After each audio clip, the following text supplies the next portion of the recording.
The National Electrical Code, or NEC, mandates that all electrical installations must be grounded. This grounding ensures that electrical systems are connected to the earth, providing a safe path for electrical current to flow in the event of a fault.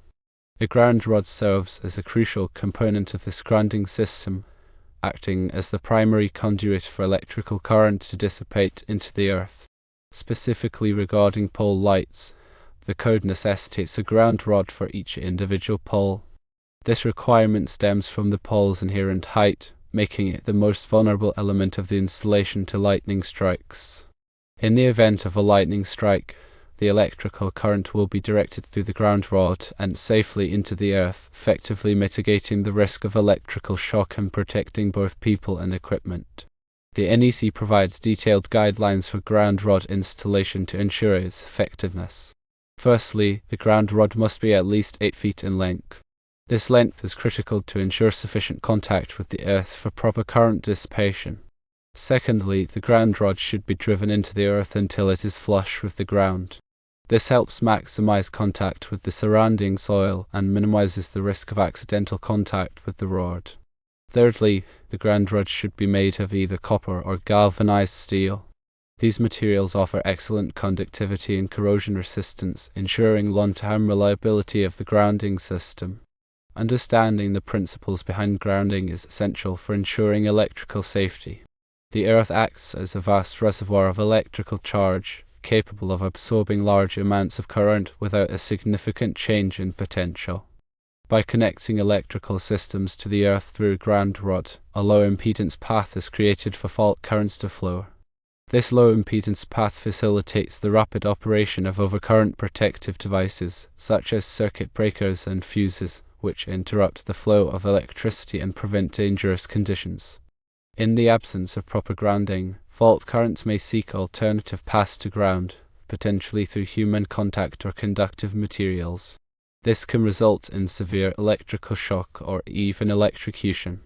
Furthermore, ungrounded electrical systems are more susceptible to voltage surges and transient overvoltages, which can damage sensitive electronic equipment.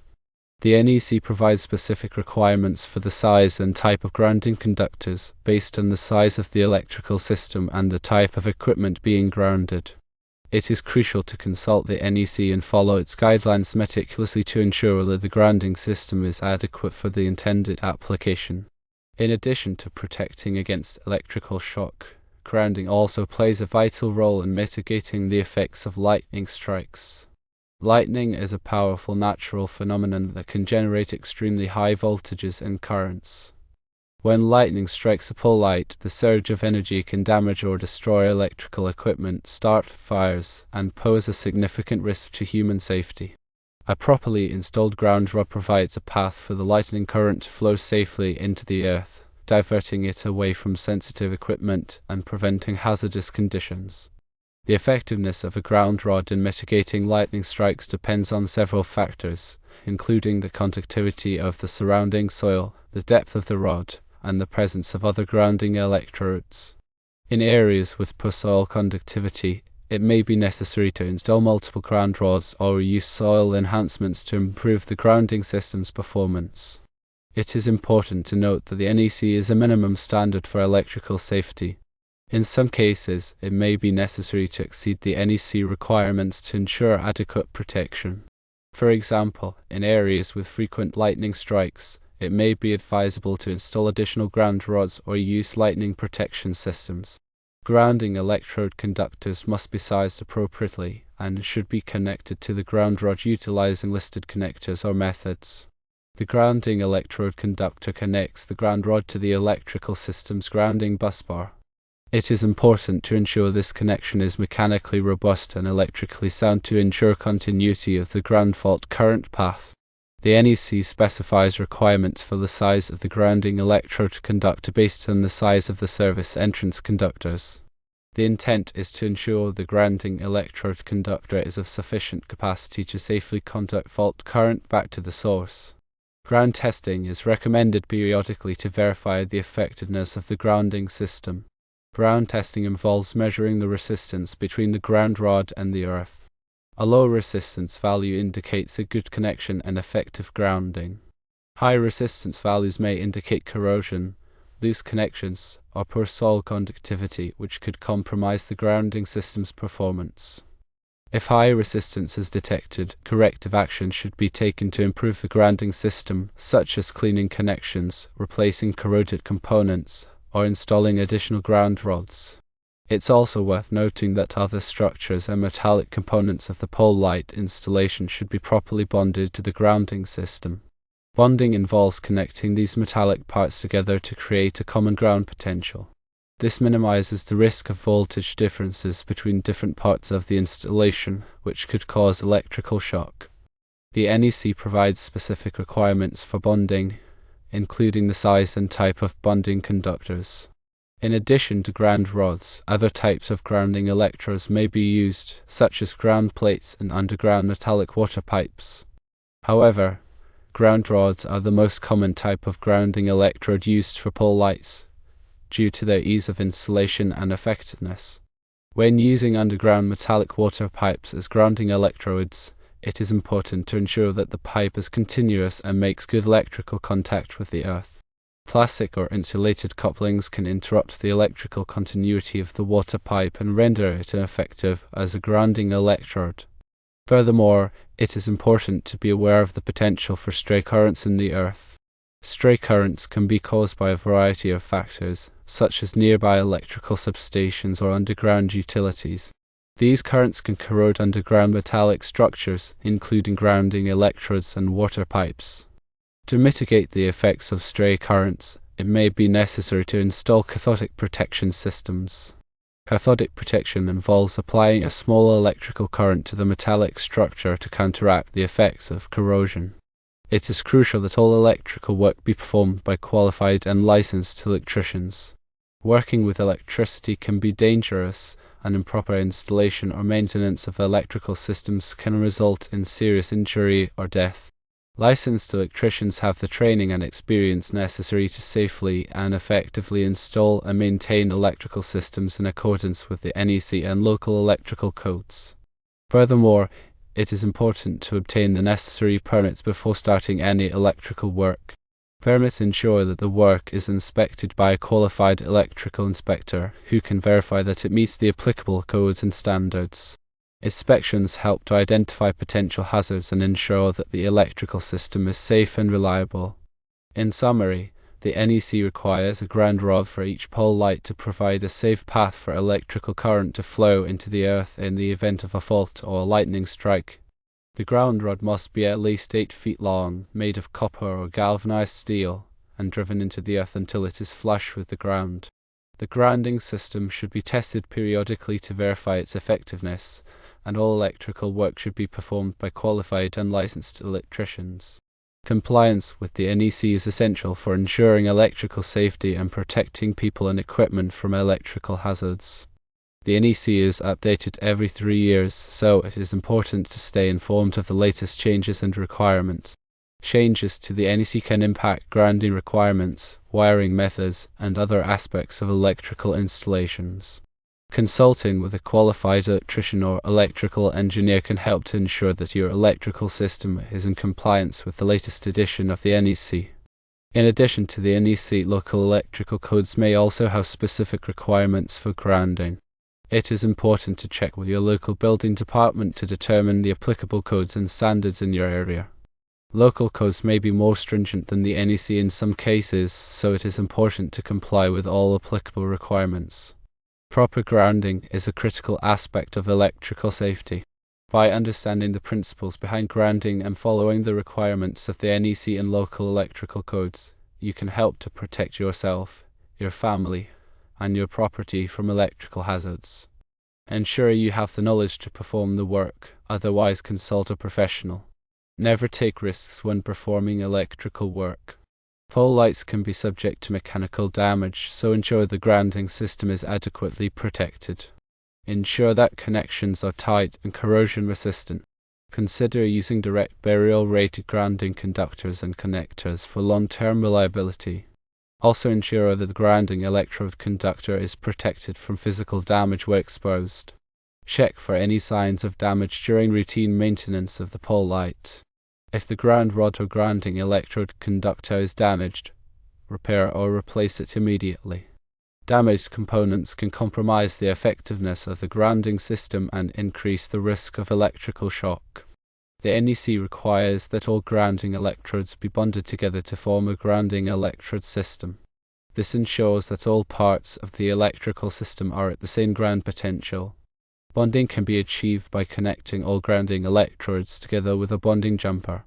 The bonding jumper should be sized according to the requirements of the NEC.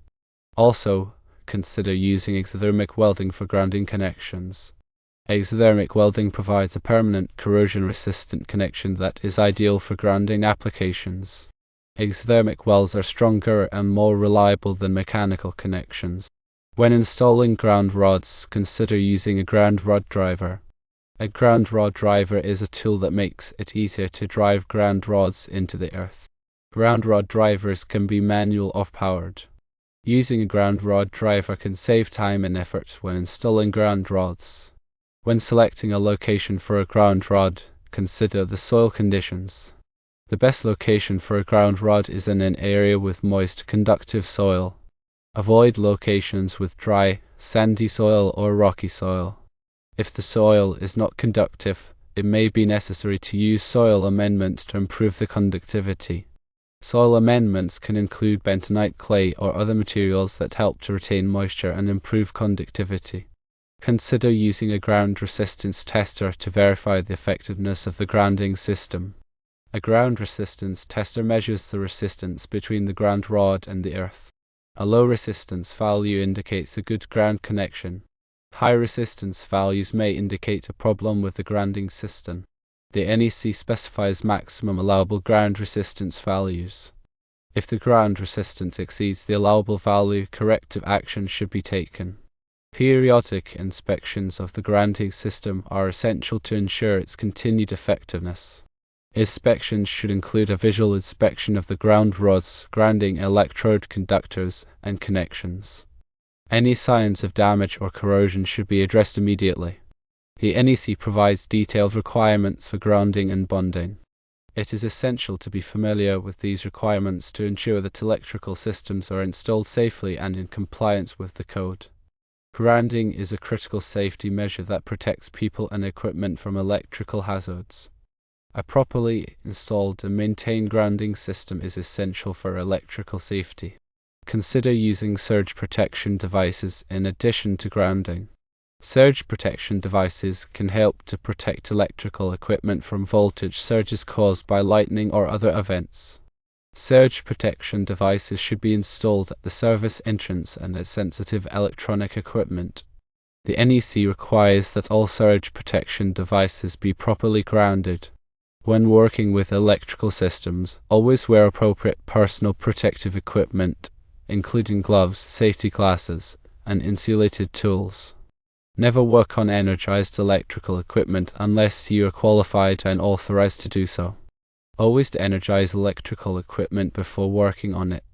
Verify that the equipment is energized using a voltage tester before touching any conductors.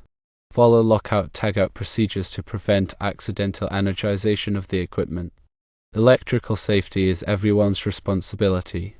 By following safe work practices and complying with the NEC and local electrical codes, you can help to prevent electrical accidents and injuries. Ensure you understand the local requirements, as well as any specific requirements from the authority having jurisdiction. Some municipalities have additional requirements beyond the NEC, so be sure to check. Remember to keep a copy of the electrical inspection report for your records. This report provides documentation that the electrical system has been inspected and found to be in compliance with the applicable codes and standards. The report can be useful for insurance purposes or when selling the property. Grounding is not only a code requirement, but it is also best practice for electrical safety. A properly grounded electrical system provides a safe and reliable path for fault current to flow, protecting people and equipment from electrical hazards. Make sure the grounding electrode conductor is continuous and without splices. The NEC generally prohibits splices in grounding electrode conductors, as this can compromise the integrity of the grounding path. If a splice is unavoidable, it must be made using a listed connector or method. Also, ensure that the ground rod is installed below the frost line. The frost line is the depth to which the ground freezes in winter.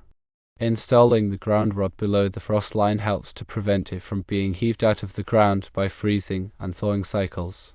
The depth of the frost line varies depending on the location. Contact your local building department to determine the frost line depth in your area. A ground rod should be driven vertically whenever possible. However, if rock bottom is encountered, the ground rod may be driven at an angle not more than 45 degrees from vertical or buried in a trench that is at least 30 inches deep. It is important to ensure that the ground rod is in contact with the earth along its entire length. The earth around the ground rod should be compacted to ensure good contact. If the soil is dry or sandy, it may be necessary to add water to the soil to improve conductivity. Consider using a chemical ground rod if the soil is highly resistive. A chemical ground rod is a ground rod that is filled with a chemical compound that helps to improve the conductivity of the surrounding soil. Chemical ground rods are typically used in areas with poor soil conditions. However, chemical ground rods may be subject to environmental regulations. Check with your local environmental agency before using a chemical ground rod. Also, be aware of underground utilities when installing ground rods. Before driving a ground rod, call your local one-call center to locate any underground utilities in the area. Avoid driving ground rods near underground utilities, as this could damage the utilities and create a safety hazard. Finally, consider using a dedicated equipment grounding conductor. In some cases, the metal conduit or other metal enclosures may be used as the equipment grounding conductor. However, it is generally preferable to use a dedicated equipment grounding conductor. A dedicated equipment grounding conductor provides a more reliable and lower impedance ground path. The equipment grounding conductor should be sized according to the requirements of the NEC.